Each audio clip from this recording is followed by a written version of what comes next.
बड़ी खबरें आपको बता देते हैं सीधे जंग के मैदान से जो हमारे पास आ रही है। पहली बड़ी खबर है ईरान के शिराज से। शिराज शहर पर एयर स्ट्राइक हुई है। शिराज में भयंकर विस्फोट की तस्वीरें सामने आई हैं। शिराज में भारी तबाही की खबर है। ये देखिए ताजा तस्वीरें। ईरान का शिराज जिसे निशाना बनाया गया है, बड़े पैमाने पर यहां पर हमले हुए हैं और भारी तबाही की खबर। और ईरान के शिराज में एक और हमला हुआ है। शिराज में सैन्य ठिकाने पर हमला हुआ है। पहाड़ों के बीच है ईरानी सैन्य ठिकाना। और वहीं तेल अवीव पर ईरान ने किया जोरदार मिसाइल अटैक। मिसाइल हमले से तेल अवीव में मची है तबाही। तेल अवीव को एक बार फिर ईरान ने देखिए कैसे टारगेट किया है और एक बार फिर एयर डिफेंस सिस्टम को भेजते हुए तेल अवीव में ईरान की मिसाइलें। और इजरायली एयरपोर्ट पर मिसाइल से हमला। ईरान ने किया है जबरदस्त अटैक। एक के बाद एक 2 मिसाइलें दाग।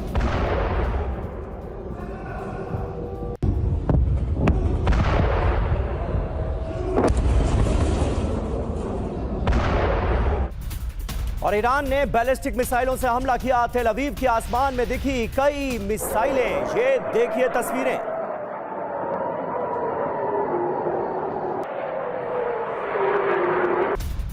और तेल अवीव पर ईरान का हमला। आसमान में दर्जनों मिसाइलें देखी गई। डिफेंस सिस्टम इंटरसेप्ट करने में फेल। रिहायशी इलाके में गिरी मिसाइल।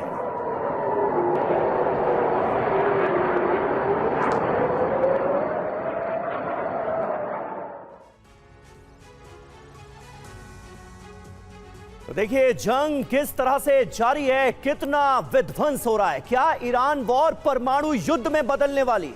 क्या ईरान में परमाणु हथियारों से हमले की आशंका है? क्या ट्रंप एटमी युद्ध करवाना चाहते हैं? यह सवाल इसलिए अहम हो गया है क्योंकि यूएन में एक बड़े अधिकारी ने दावा किया है कि ईरान पर परमाणु हमलों की तैयारी की जा रही है। उधर कतर से भी पर्दाफाश हुआ है कि फारस की खाड़ी में रेडिएशन फैलने से तबाही आ जाएगी।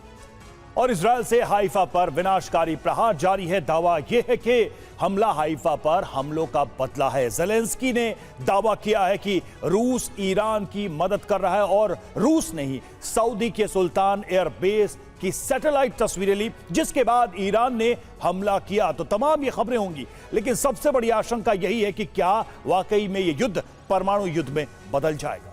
बिल्कुल, और इसी बड़े सवाल पर चर्चा करने के लिए हमारे साथ स्टूडियो में खास मेहमानों का पैनल मौजूद है। मेजर जनरल वी के दत्ता हमारे साथ मौजूद हैं।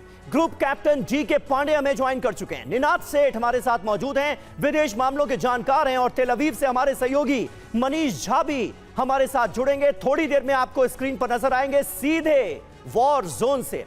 बातचीत की शुरुआत करें उससे पहले एक और अहम खबर। ईरान के इस्फहान में जो भीषण विस्फोट हुआ है उसी को लेकर खबर है। अमेरिका इजराइल के ताबड़तोड़ हमले हुए यहां पे।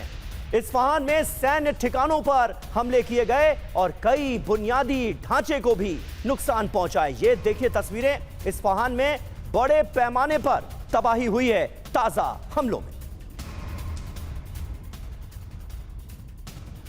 और वहीं तेल अवीव में ईरान का जबरदस्त अटैक। ईरान ने बैलिस्टिक मिसाइलों से हमला किया है। मिसाइल हमले को नाकाम करने में जुटा इजरायली डिफेंस सिस्टम। तेल अवीव के आसमान पर मिसाइलों और डिफेंस सिस्टम की टक्कर।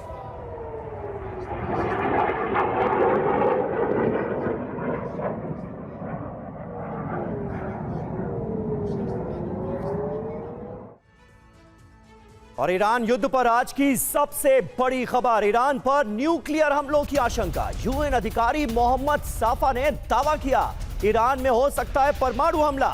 हमले रोकने के लिए दुनिया से अपील की गई है। मोहम्मद साफा ने ये कहते हुए अपने पद से इस्तीफा दे दिया है। मोहम्मद साफा ने एक्स पर जो पोस्ट की है वो हम आपको दिखा रहे हैं। बहुत बड़ी बात कही है मोहम्मद साफा ने। यूएन के बड़े अधिकारी जिन्होंने अपने पद से त्यागपत्र दे दिया है, इस्तीफा दे दिया है और उससे पहले जो कहा है उसने दुनिया को चौंका दिया है।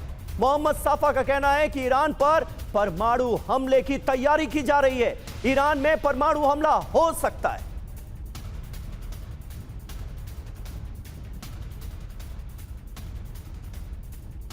तो देखिए ये बहुत बड़ी खबर आ रही है अमेरिका के इरादों को लेकर। आने वाले वक्त में ईरान जंग में एटमी विध्वंस, क्या यह मुमकिन है? सवाल देखिए क्या है। क्या ईरान में परमाणु हथियारों का इस्तेमाल होने वाला है? क्या वाकई अमेरिका ऐसा कर देगा? मोहम्मद साफा की तरफ से तो यही आशंका जताई जा रही है। उन्होंने दावा देखिए क्या किया है। ईरान में परमाणु हमलों की तैयारी चल रही है। दुनिया अभी इसकी गंभीरता को समझ नहीं रही है। मानवता के खिलाफ अपराध का मैं गवाह नहीं बनना चाहता। मैंने अपना डिप्लोमेटिक करियर त्याग दिया है, त्याग पत्र दे रहा हूं। मैं न्यूक्लियर विंटर को रोकने की कोशिश कर रहा हूं। दुनिया से अपील भी उन्होंने की है। उन्होंने कहा है कि मेरा संदेश पूरी दुनिया में फैला दो, सड़कों पर उतरो, इस तबाही और बर्बादी को रोको। सिर्फ आम लोग ही इस त्रासदी को रोक सकते हैं। बड़ी बात देखिए क्या है, तेहरान की तस्वीर शेयर करके उन्होंने लिखा है कि यह कोई खाली रेगिस्तान नहीं है, 1 करोड़ लोगों का जीता जागता शहर है। तो आशंका जताई गई है उनकी तरफ से कि ईरान पर परमाणु हमले की तैयारी की जा रही है और दुनिया को इस खबर को गंभीरता से लेना होगा।